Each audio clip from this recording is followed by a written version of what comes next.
यह एक विधर्मी पीढ़ी है। यह एक चिन्ह मांगती है, परंतु नबी योनस के चिन्ह को छोड़कर इसे और कोई चिन्ह नहीं दिया जाएगा। संत लूकस का सुसमाचार अध्याय 11 पद संख्या 29। मेरे प्यारे विश्वासियों, आज का सुसमाचार में प्रभु यीशु मसीह योनस का चिन्ह का उदाहरण हमारे सामने रखते हैं। जब भीड़ प्रभु यीशु के चारों ओर उमड़ रही थी, उनको घेर रही थी, तब वे उन्हें एक संदेश देते हैं। एक प्रभावशाली शक्तिशाली संदेश प्रभु उस भीड़ से देते हैं, क्योंकि वो भीड़ कुछ प्रभु से पाने के लिए नहीं आए थे, लेकिन वो चाहते थे कि प्रभु चमत्कार करें, शारीरिक चमत्कार, ना कि आध्यात्मिक जीवन में। वो सचमुच प्रभु को अनुभव करने के लिए वहां नहीं पहुंचे थे, प्रभु के साथ रहने के लिए वो नहीं पहुंचे थे, प्रभु के जैसे जीवन बिताने के लिए वहां वो नहीं पहुंचे थे भीड़, लेकिन वो उनसे कुछ पाने के लिए, शारीरिक जीवन के लिए, हो सकता है भोजन, अन्न और कुछ चीजें प्रभु से वो चाहते थे, इसलिए वो उनके चारों ओर घेर लेते हैं। तब प्रभु कहते हैं, ये एक विधर्मी पीढ़ी है, इसमें धर्म की कमी है, धर्म की ज्ञान नहीं है, और वो चिन्ह खोजती है। और उदाहरण किसका देते वो देते उदाहरण नबी योनस का, और वो कहते हैं उसके अलावा और कोई चिन्ह इस पीढ़ी को नहीं दिया जाएगा। प्रिय भाई तो बहनों, चिन्ह का अर्थ क्या है? चिन्ह एक प्रतीक होता है, वो एक संदेश हमें लेके आता है, वो एक दिशा दिखाता है, वो एक निर्देश हमें दिखलाता है। वो चिन्ह है।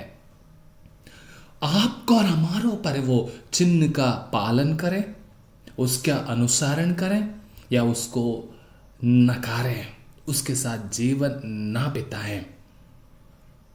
आज हमारे परिवार, हमारे समाज में, हमारे देश में, हमारे कलीसिया में ऐसे बहुत सारे चिन्ह हैं। शायद हो सकता है व्यक्तिगत जीवन के लिए हो, पारिवारिक जीवन के लिए हो और सामाजिक जीवन के लिए हो। क्या उस चिन्ह को सकारात्मक रूप से जो हमारे हित के लिए है अनुसरण करते हैं, उसको हम लोग अपनाने के लिए कोशिश करते हैं? नबी योनस का उदाहरण क्यों देते हैं प्रभु यीशु मसीह? नबी योनस कौन सा चिन्ह लेके आए थे?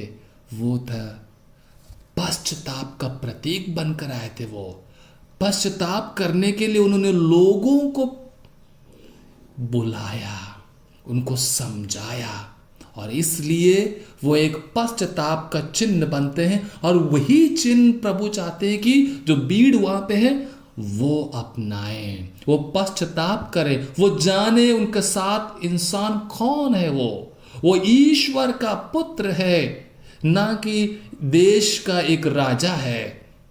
केवल नबी नहीं है वो ईश्वर का पुत्र, जो शब्द था वो मनुष्य बनकर इस संसार में आया। वो उन्हें पश्चाताप करना है, पश्चाताप करना है, उसके बाद प्रभु को अपनाना है।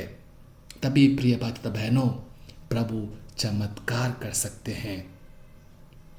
क्या हमारे जीवन में जो संकेत हमें मिलते हैं, जो चिन्ह हमारे आसपास इर्द गिर्द में हमें देखने को मिलते हैं या कोई हमें बतलाते हैं, उसको सकारात्मक रूप से हम ग्रहण करते हैं?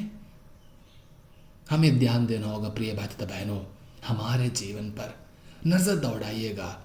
निनिवे के योना के समान बहुत ऐसे लोग हमारे जीवन में आते जाते होंगे, एक नया जीवन हमें देने के लिए कोशिश करते होंगे।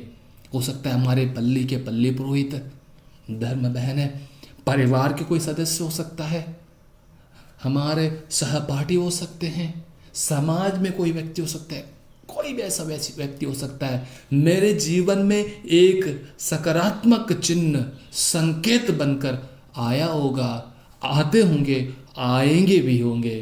क्या उनको हम नज़रअंदाज करेंगे या उनको अपनाने के लिए कोशिश करेंगे और ये सोचें कि इसके द्वारा कोई संदेश हमें मिलने वाला है?